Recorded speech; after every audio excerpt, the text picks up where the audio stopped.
Hai, Assalamualaikum warahmatullahi wabarakatuh. Kepada semua anak-anak murid saya, tak kira anda berada di mana sekalipun ketika ini, semoga ketika ini anda berada dalam keadaan sihat, sejahtera di samping keluarga dan tugas-tugas harian sebagai pelajar. Dan hari ini perkongsian kita adalah siri perbincangan buku tuisyen rakyat PTRS Selangor. Jadi, jangan ketinggalan dan teruskan kita buat perbincangan sehingga habis. Kita teruskan dengan soalan yang pertama untuk soalan objektif. Rajah 1 menunjukkan sebuah bikar berisi air. Okey, kita perhatikan dalam bikar itu mula-mula 30 ml, kemudian dimasukkan 3 bongkah kayu, dia menjadi bacaannya 54 ml. Jadi, berapakah isi padu bagi setiap bongkah kayu itu? Setiap satu. 30. Okey, sebelum itu jangan lupa ingat lagi apa yang cikgu selalu ajar. Gunakan kaedah GPS. Garis kata kunci, pangkah mana yang salah dan semak untuk jawapan yang betul. Okey, gariskan kata kunci berapakah isi padu bagi setiap bongkah kayu itu. Maknanya setiap satu. Okey. Bila dah dimasukkan dengan 3 bongkah kayu, jadi bacaannya 54 ml, tolak dengan awal air sebelum dimasukkan bongkah ialah 30 ml. Jadi, jawapannya ialah 24 ml. Ingat murid-murid, 24 ml itu adalah untuk 3 bongkah kayu. Jadi, anda kena bahagikan dengan 3. Oleh yang demikian, 24 ml bahagi dengan 3 sama dengan A. 3 ml. Betul ke? Salah. Pangkahkan. B. 4 ml. Betul ke? Pun salah. Jadi, 24 bahagi 3 tadi berapa? Jawapannya B. C. 8 ml. D. Kena tak kita semak? Kena kita semak. Iaitu 12 ml. Salah. Dan kita bulatkan jawapan yang betul iaitu C. Okey, murid-murid, kita teruskan dengan soalan seterusnya, nombor 2. Soalan ini mudah menguji pengetahuan kita. Dan walaupun mudah, jangan lupa GPS yang cikgu beri supaya anda tidak salah soalan-soalan yang difikirkan mudah seperti ini. Antara objek-objek berikut yang manakah dibuat daripada tumbuhan? Gariskan kata kuncinya daripada tumbuhan. Kita lihat A. A apa? A adalah butang. Eloklah kiranya anda tuliskan A tu butang. B-U-T-A-N-G tang. Butang daripada tumbuh-tumbuhan ke? Bukan. Pangkahkan. B. B tu apa? Straw. Tuliskan. Dan adakah straw daripada tumbuhan? Pun bukan. Pangkah. C. Botol plastik. Pun bukan. D. D. Pensel. Pensel daripada kayu. Kayu adalah tumbuhan. Okey, kita bulatkan jawapan B. D. Okey, seterusnya soalan nombor 3. Ingat, gunakan GPS. Garis kata kunci, pangkah mana yang salah dan semak untuk jawapan yang betul supaya anda betul semua soalan objektif. Okey, antara yang berikut, yang manakah menggunakan batuan sebagai sumber asas? Gariskan kata kuncinya, batuan sebagai sumber asas. Okey, perlukah kita nak baca yang bahasa Inggeris? Tak perlu sebab kita nak jawab yang bahasa Melayu. A. Tayar. Tayar daripada batuan ke? Salah. Pangkahkan. B. Kasut kulit. Kasut kulit daripada batuan ke? Salah. Pangkahkan. D. Piala. Piala tu apa? Ya, piala tu piala emas, perak, gangsa. Jadi, adakah dia daripada batuan? Mungkin. Okey. D. Baca juga. D. Adakah meja daripada batuan? Ya, salah jawapannya. Meja daripada kayu. Kayu adalah daripada tumbuhan. Jadi jawapan yang betul ialah C. Okey, kita teruskan dengan soalan nombor 4. Maklumat berikut menunjukkan ciri-ciri sesuatu bahan tidak menyerap air. Ingat ya, tidak menyerap air. Itu kata kuncinya, gariskan. Okey, seterusnya boleh diregangkan. Boleh diregangkan. Gariskan juga. Seterusnya tidak mengkonduksikan elektrik. Dia adalah bukan konduktor elektrik. Jadi antara berikut, apakah antara bahan-bahan berikut yang manakah mempunyai ciri-ciri di atas? A. Tanah liat. Tanah liat menyerap air? Tanah liat boleh diregangkan? Ya, salah. Tanah liat tidak boleh diregangkan. Pangkahkan. Okey, B. Kita lihat B. B, kain. Kain tidak menyerap air? Salah. Kain adalah menyerap air. Okey, pangkahkan juga. C. Logam. Logam tidak menyerap air? Ya. Kemudian lihat. Logam boleh diregangkan? Tidak. Logam tidak boleh diregangkan sebab logam adalah benda yang keras. Okey, pangkahkan. Dan di getah. Adakah getah menyerap air? Tidak. Tidak menyerap air. Betul seperti ciri-ciri yang dikehendaki. Adakah getah boleh diregangkan? Ya, boleh diregangkan. Adakah getah tidak mengkonduksikan elektrik? Ya, getah bukan konduktor elektrik. Jadi, jawapannya adalah D. Ingat, kita kena tandakan supaya nanti kita mudah nak semak balik. Okey. Soalan nombor 5.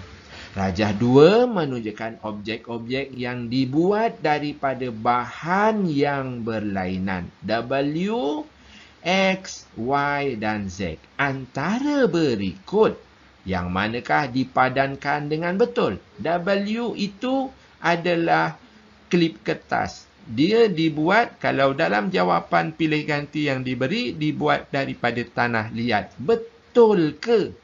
Ya, jawapannya kurang tepat sebab klip kertas dibuat daripada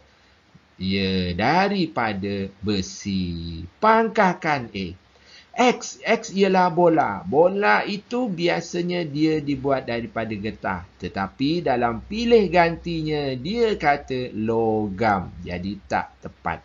Okey, seterusnya Y. Y itu ialah kerusi kayu. Kerusi kayu dibuat daripada kayu. Bahannya kayu. C. Adakah pilih gantinya betul? Okey, kemungkinan betul. Dan kita tengok juga Z. Z itu ialah pasu. Pasu bunga daripada? Ya, daripada tanah liat. Salah. Jadi, jawapan yang betul dan sahih betul selepas anda baca kesemua pilih gantinya ialah C. Okey, murid-murid saya yang saya kasihi, yang berada di rumah, yang dirindui semua, kita teruskan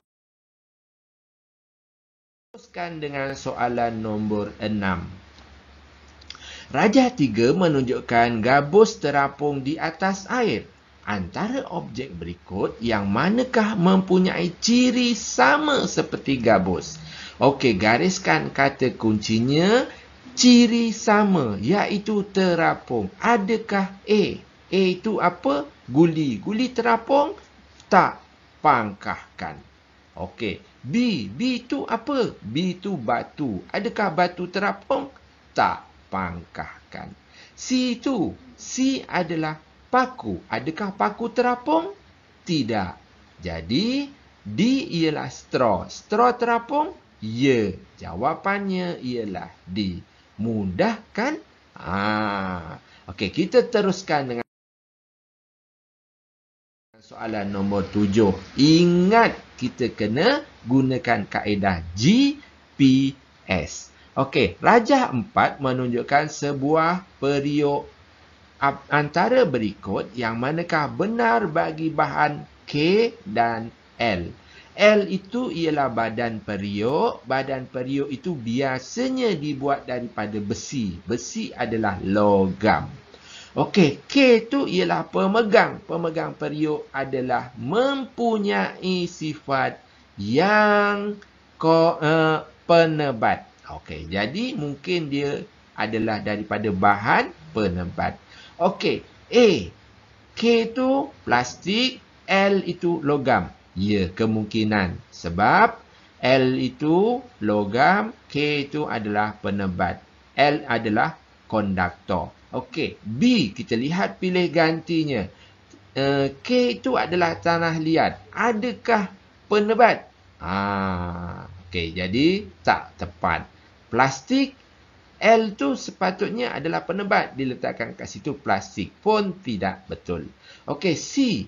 K tu kain. Kain kalau nak dipanaskan nanti mungkin terbakar. Okey, L itu adalah sepatutnya konduktor. Tetapi pilih ganti jawapannya kulit. Tak tepat. D. Okey, D tu pada K ialah plastik. Dan pada L yang sepatutnya konduktor dia letakkan kayu. Kayu adalah penebat. Pun tak betul. Jadi jawapan yang paling betul ialah A. Murid-murid seterusnya kita kepada soalan nombor 8. Antara yang berikut yang manakah merupakan penebat? Walaupun soalan ini nampak mudah, kita masih juga kena gunakan garis kata kuncinya, pangkah mana yang salah dan kita semak untuk jawapan yang paling betul. Okey, penebat, gariskan kata kuncinya penebat. A, paku penebat. Salah. B, skru penebat. Salah. C, tali pinggang penebat. Tali pinggang kulit. Ya, kemungkinan dia adalah penebat. Namun, kita kena tengok dulu D. Sudu logam penebat? Ya, salah. Jadi, jawapan yang paling betul ialah C. Kita teruskan lagi dengan soalan nombor 8. Soalan nombor 8 berkaitan dengan bumi dan sains angkasa. Antara berikut yang manakah bukan? Itu kata kuncinya. Bukan dalam sistem suria. Okey, bukan tu gariskan. Sistem suria. A adalah bumi. Bumi ialah sistem suria. Kena raitkan. Dia kata yang bukan. Okey, B, satellite. Satellite sistem suria ke? Okey, tak betul. Okey, C, komet. Komet sistem suria? Ya, komet adalah objek angkasa yang mengorbit matahari. D, matahari? Ya, matahari adalah pusat bagi sistem suria kita. Jadi, jawapannya yang paling tepat ialah B. Okey, murid-murid seterusnya. Soalan yang ke-10. Soalan yang ke-10 ini menguji kemahiran berfikir anda. Kemahiran berfikir aras tinggi anda. Anis meletakkan sebatang paku besi di dalam sebuah bikar berisi air selama 3 minggu. 3 minggu. Apakah yang akan berlaku pada paku besi itu? Gariskan kata kuncinya. Apakah yang akan berlaku? Okey, selepas 3 minggu, adakah A, paku besi tersebut tidak berubah?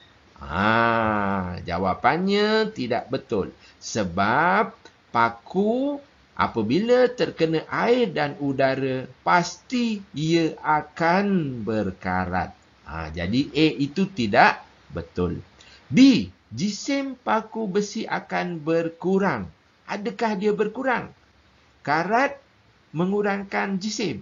Okey, pun tidak tepat. C. Paku besi tersebut akan berkilat. Jawapannya tak tepat juga.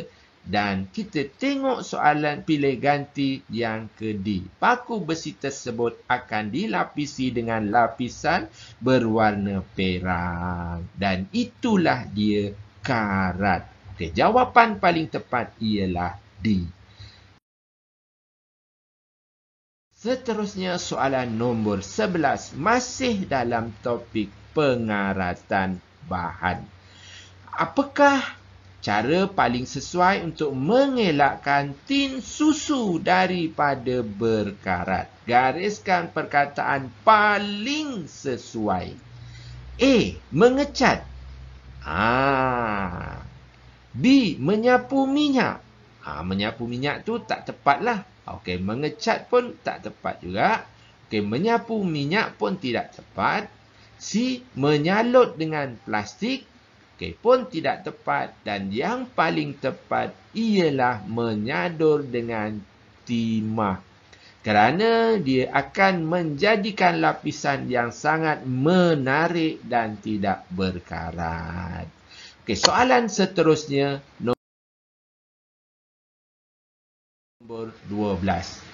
Maklumat di bawah menunjukkan ciri-ciri sebuah planet. Okey, planet paling besar. Gariskan. Planet yang paling besar. Hanya ada satu saja planet yang paling besar. Okey, yang kedua, sangat ringan. Mungkin anda tak tahu dan tak pernah baca. Tapi seterusnya, yang ketiga, terbentuk daripada gas. Okey, yang anda tahu ialah planet paling besar sahaja. Apakah nama planet itu? A. Zuhal. Tidak betul. Zuhal bukan planet paling besar. B. Uranus. Ya. Adakah Uranus yang paling besar? Anda belajar tahu satu saja.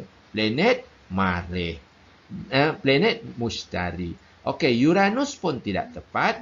C. Planet Marikh. Planet Marikh adalah planet yang selepas bumi.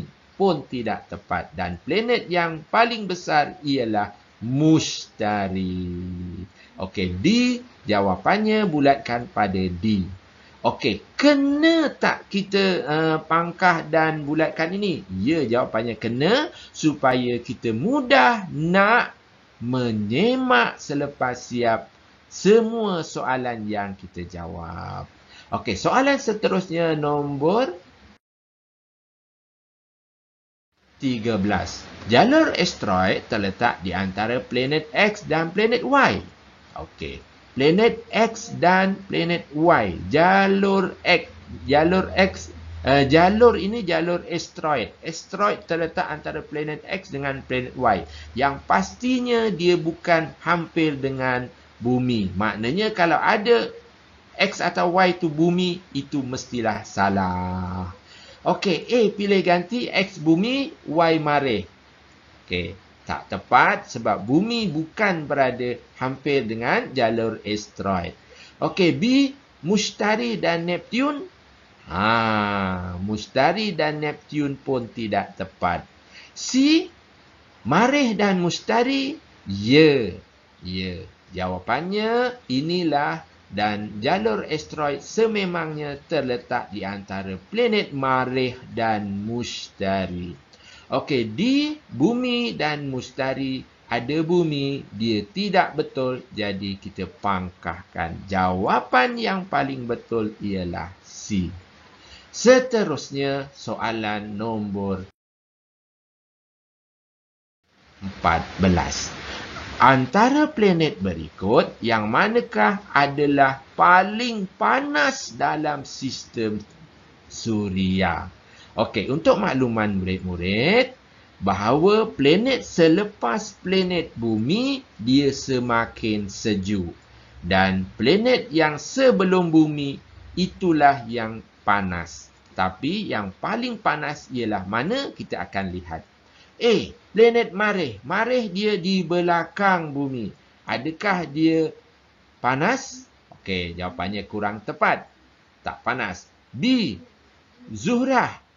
Zuhrah sebelum bumi. Dia tentu lebih panas daripada bumi. Mungkin jawapannya betul. C. Ya, C pun salah. C adalah planet di belakang bumi. Tentulah dia lebih sejuk. D. Mushtari. Ya, Mushtari juga di belakang bumi. Tentulah ia adalah planet yang lebih sejuk daripada bumi. Murid-murid, tahukah anda bahawa planet Zuhrah adalah planet yang paling panas walaupun dia yang kedua selepas planet Utarid? Kenapa? Sebab dia mempunyai atmosfera yang tebal yang memerangkap panas daripada matahari. Okey, jawapannya ialah B. Nombor 15.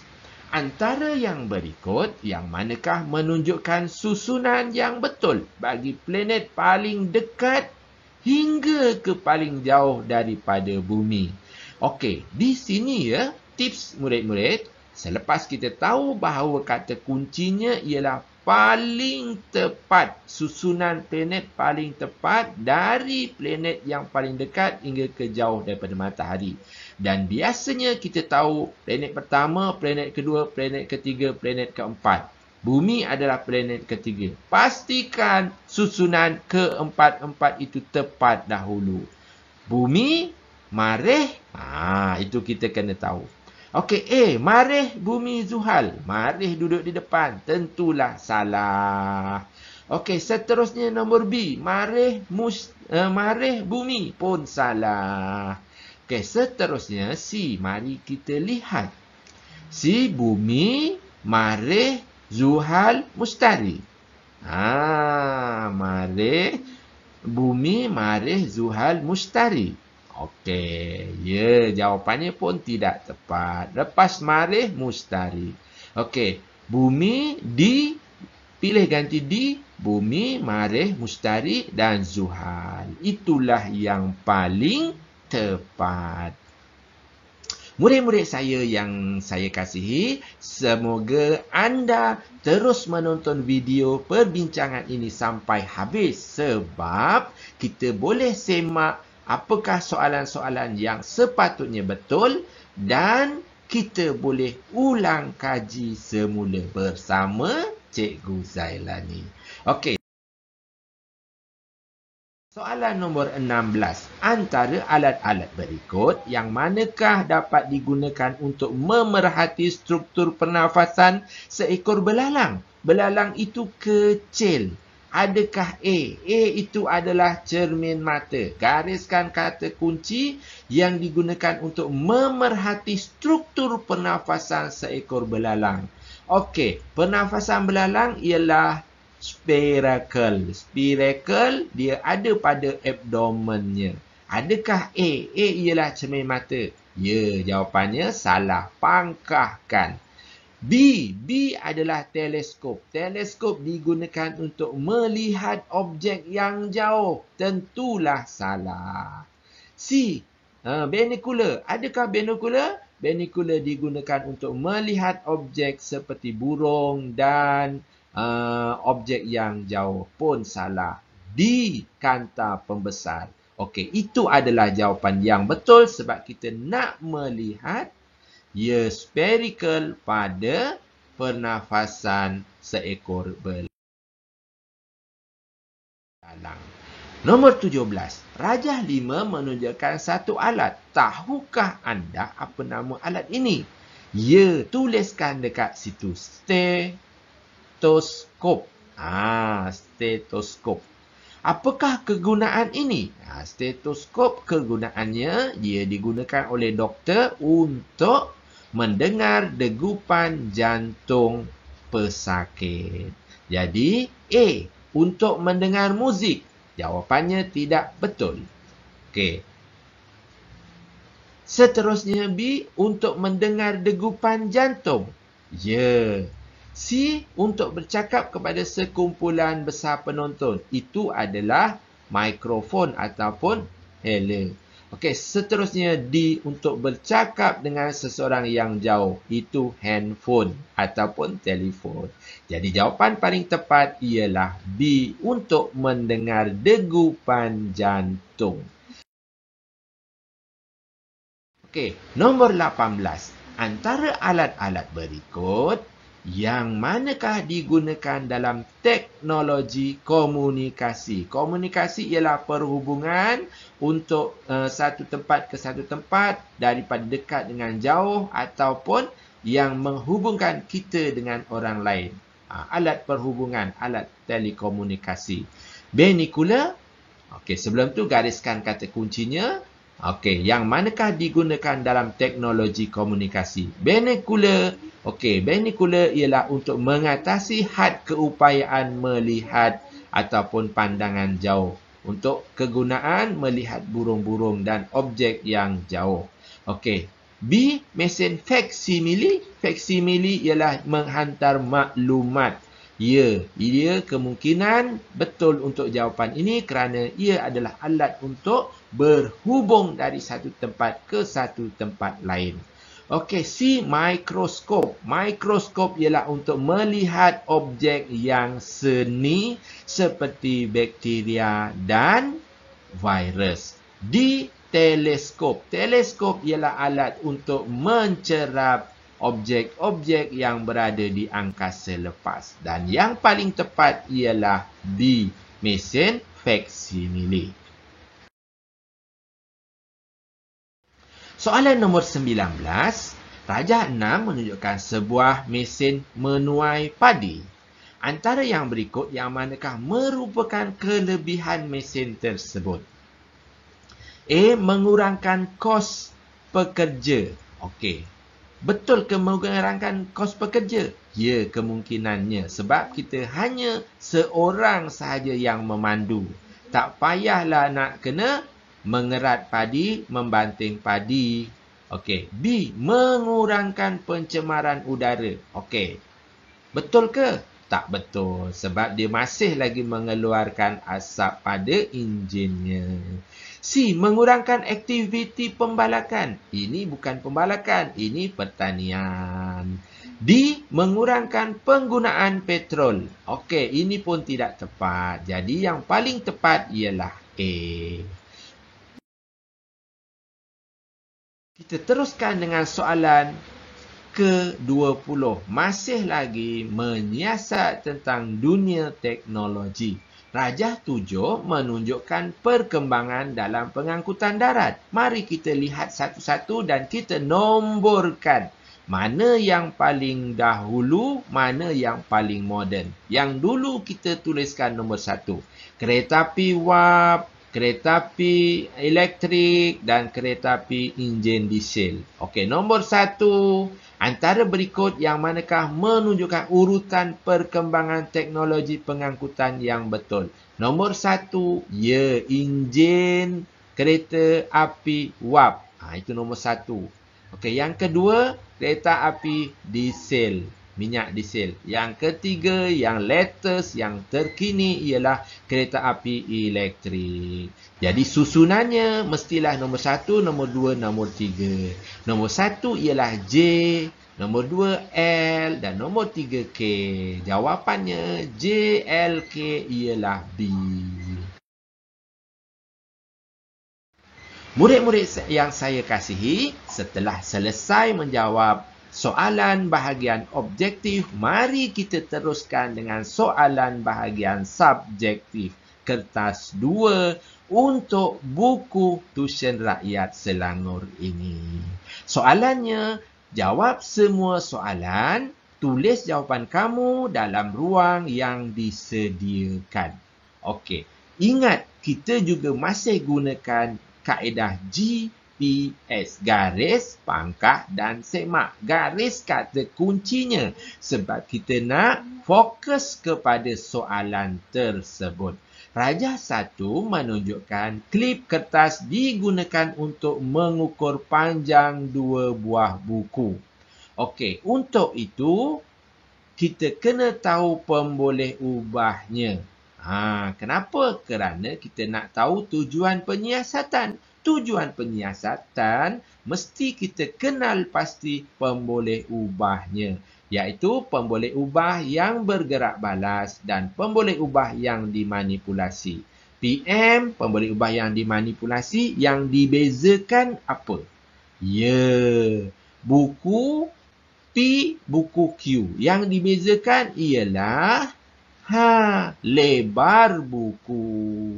P lebih lebar daripada Q. Itu pemerhatiannya. Kemudian PB dia, pemboleh ubah yang bergerak balas. Yang kita ukur. Apa yang kita ukur? Ya, kita tahu bahawa bilangan klip kertas itu yang kita ukur. Jadi, murid-murid, soalan A, apakah tujuan penyiasatan ini? Cikgu dah pesan, tujuan penyiasatan mesti ada kaedah, ada kata kuncinya. Apa dia? Untuk menyiasat hubungan di antara PM apa dengan PB. PM-nya dah jumpa. Apa dia? Lebar buku. Sebab itu pemboleh ubah kena tuliskan awal-awal. Ia sangat membantu untuk menyelesaikan soalan-soalan subjektif, soalan-soalan berstruktur untuk kertas 2 ini.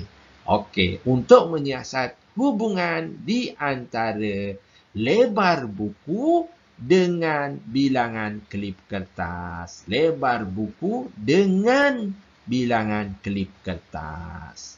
Okey, 1 markah. Seterusnya, sekiranya panjang buku P ialah 24 cm, berapakah panjang satu klip kertas? Dia kata panjang buku tu 24 cm. Berapa klip kertasnya? Kita kena kira. 1, 2, 3, 4, 5, 6, 7, 8. Jadi 24 bahagi dengan 8. 24 bahagi dengan 8 dapat jawapan 3. Bolehkah kita nak tulis dalam penyelesaiannya di situ? Jawapannya ialah boleh. Yang tak boleh itu ialah kita conteng bahagian yang bergaris di luar, yang ditulis, yang dihaskan untuk pemeriksa itu yang tak boleh. Dekat situ boleh. Tak apa, tak payah padam pun tak apa. Sebab ia sangat membantu untuk kita menyemak nanti.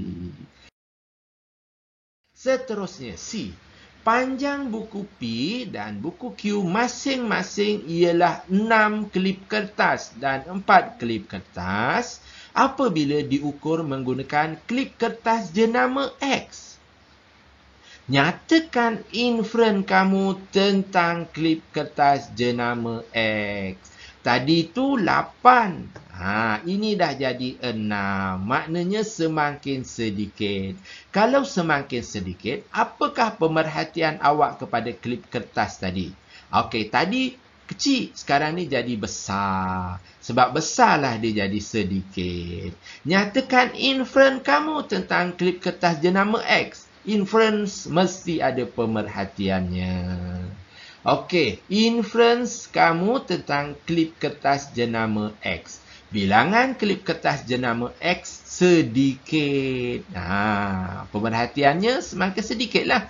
Okey, bilangan klip kertas jenama X sedikit kerana saiznya besar.